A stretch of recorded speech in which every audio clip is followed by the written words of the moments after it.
So, Seven Artisans has released a new lens that has actually really caught my interest for a couple reasons.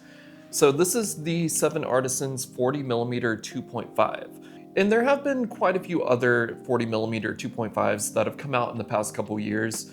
First, notably Sony's, and then Viltrox released one as well. So, where does this one fit into the mold? What really drew my attention to the Seven Artisans 40mm 2.5 compared to the other ones is it's noticeably smaller and a lot more compact, which I think could potentially make this lens the perfect everyday carry lens for your camera.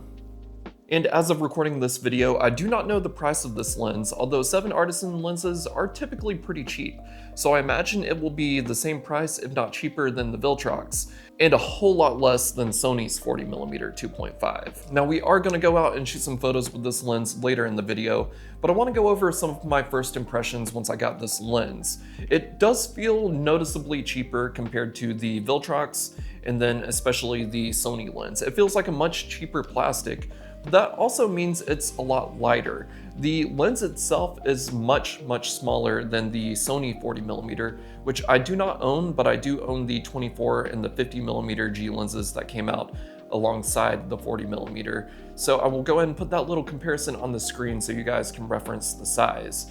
Now the size with the lens hood is almost equal or about the same compared to the Sony 40mm 2.5.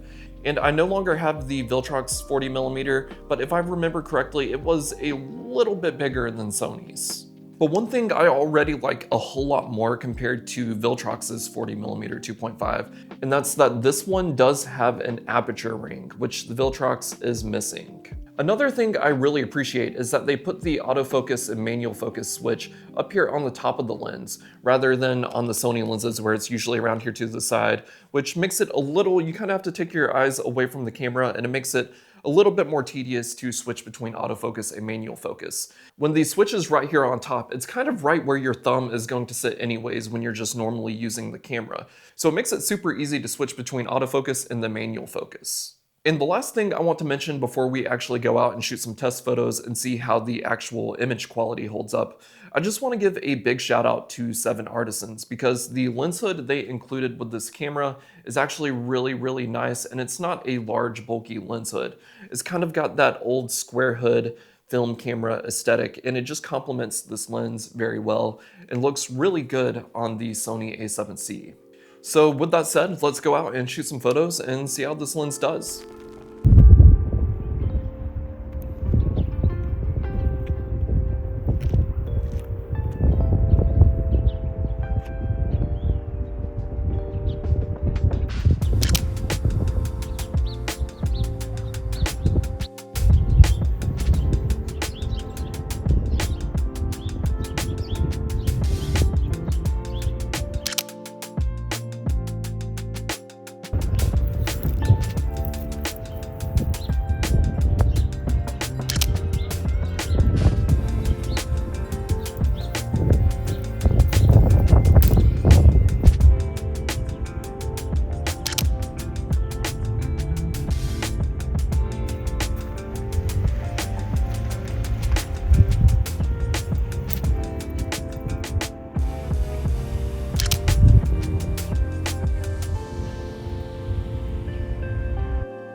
All right, so my first thoughts with this lens so far. Number one, I wish it was a little bit more sunny. It got cloudy right as I went out to shoot, which kind of sucks. But the point of this video is not to take the best photos ever with this lens, it's just to show off exactly what it's capable of. Now, I've been shooting most of the photos wide open. I've taken a couple, stopped down to about f4, f5.6. But so far, I really just want to see how sharp this lens is wide open, since it is such a cheap lens. And for what it is, even wide open, I'm looking at the photos now, checking the sharpness, zooming in on some of the buildings. It is pretty sharp. I do notice a bit of chromatic aberration though, and it's not even very sunny out. So that is something to take note of. But for such a cheap lens, I mean, you don't expect it to perform amazingly. The one thing I just cannot get used to is the 40mm focal length. Now, I think I understand why so many people love it, but I've always been a 35mm kind of guy. I think that extra 5mm on the wide end just really helps me be able to capture everything I want to capture in the frame. Now, I know a lot of people love 40mm because it is a little bit more tight, and 35mm can be kind of a boring focal length. And I'm sure as I continue to use this lens more often, I will adjust and get more used to the 40mm focal length. But for now, let's go to one of the last locations that has become one of my favorite spots to shoot here in the city, and we'll see what we can get, even though it is getting cloudier and cloudier by the minute.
And of course, as soon as I wrap up filming, the sun decides to come out.